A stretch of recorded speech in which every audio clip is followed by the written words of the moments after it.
বাঘ আর কোনো দেরি করে নাই, সঙ্গে সঙ্গে বুকের মধ্যে ঝাঁপায় পড়লেন, খলিজাটা চিরে কর্মর করে কূর্ণ বিচূর্ণ করে শরীরের প্রতিটা অঙ্গ প্রত্যঙ্গকে আলাদা করে দিলেন।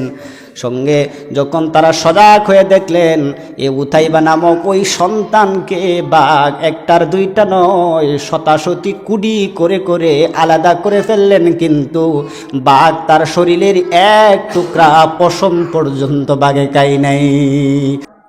নবীজির চাচি আবু লাহাবের স্ত্রী জানতো রসুলকে যখন উতাইবা যখন রসুলের মুখের দিকে তুতু নিক্ষেপ করলেন, তখন রসুলের শুধু খালি একটি কথা বলছিল যে আল্লাহ তুমি আমাকে যেমন অপমান করেছো, আমার মেয়েটাকে তালাক দিয়েছো, এমন একটা বিপদের মুহূর্তে শুধু তাই নয় তুমি আমার সাথে অপমান করেছো, তুমি দেখো তোমার এই আচরণের জন্য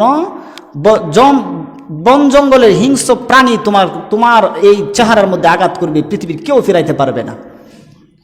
এই কথাটাই শুধু রসুল বললেন।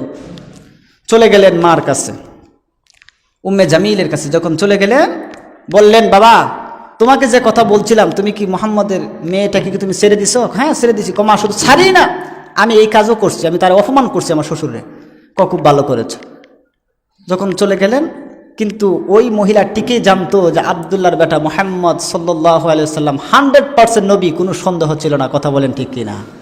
কিন্তু তিনি বললেন, বাবা যখন রুম ক্রস করতেছে তখন তার সন্তানকে আবার ডাকে, কেউ বাবা তুমি যেখানে এত কিছু করলা এই বিপদের মুহূর্তে, আমল হুজুর বিপদের মুহূর্তে রসুলের, তোমাকে কি সে কিছু বলে নাই?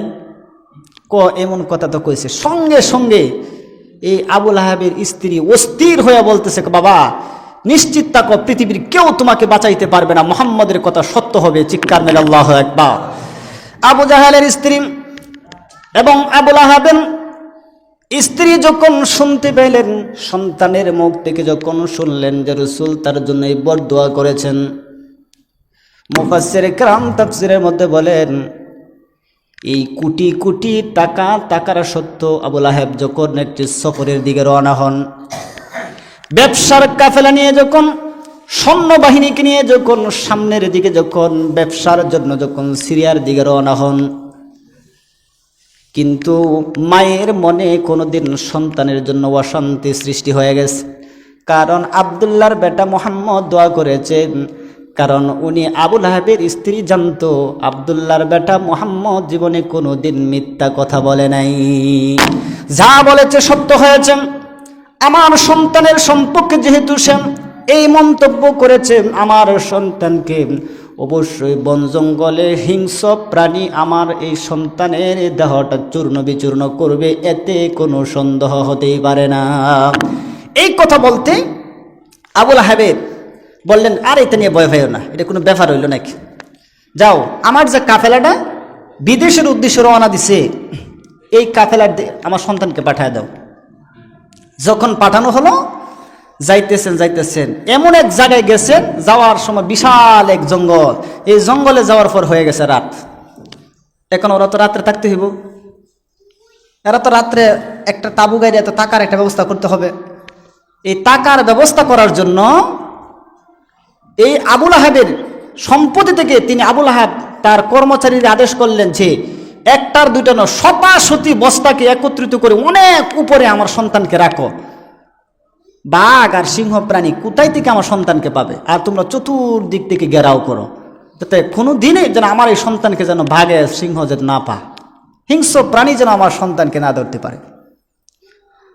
তাফসীরকার বলেন ওই জঙ্গলার ভিতরে এক সপ্তাহ মতান্তরে 3 দিন পর্যন্ত এক ক্ষুধার্ত প্রাণী যার নাম ছিল রয়্যাল বেঙ্গল টাইগার, তৎকালীন সময়ের একটা হিংস্র প্রাণীর নাম ছিল বাঘ।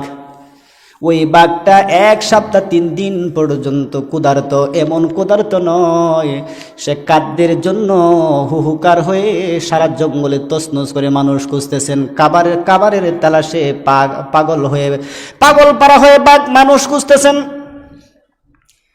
আল্লাহ তাআলা ওই বাঘের নাকের ভিতরে আবু লাহাবের এ উতাইবা সন্তানের রক্তের যে প্রবাহমান রক্তের যে একটা স্রোতের গ্রাণ আছে, ওই গ্রাণ আল্লাহ তাআলা এই ক্ষুধার্ত বাঘের কানে পৌঁছায় দিয়েছেন। সুবহানাল্লাহ।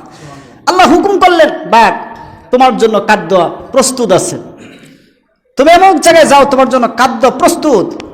কিন্তু ঘটনা হচ্ছে এখানে অসংখ্য মানুষ আছে, কারো তুমি একটি ফুলের আসল পর্যন্ত তুমি দিতে পারবা না। তোমার খাদ্য একজনই, তোমার শিকারী একজনই, তাকেই খুঁজে বের করে যার রক্তের ঘ্রাণের সাথে তোমার ঘ্রাণ মিলবে তারই টেনে হেসড়ে তোমার কলিজা চূর্ণ বিচূর্ণ করে আলাদা আলাদা করে ফেলবে। বাঘ পাগল হয়ে গেলেন, অস্থির হয়ে গেলেন, তাকে খুঁজতে শুরু করলেন। জঙ্গলের ভিতরে চতুর্দিক থেকে সমস্ত বাহিনীগুলা এবং তার ব্যবসায়ী সমস্ত কাফেলাগুলা তার সন্তান উতাইবাকে ঘেরাও করার জন্য সবাই দাঁড়ায় গেলেন।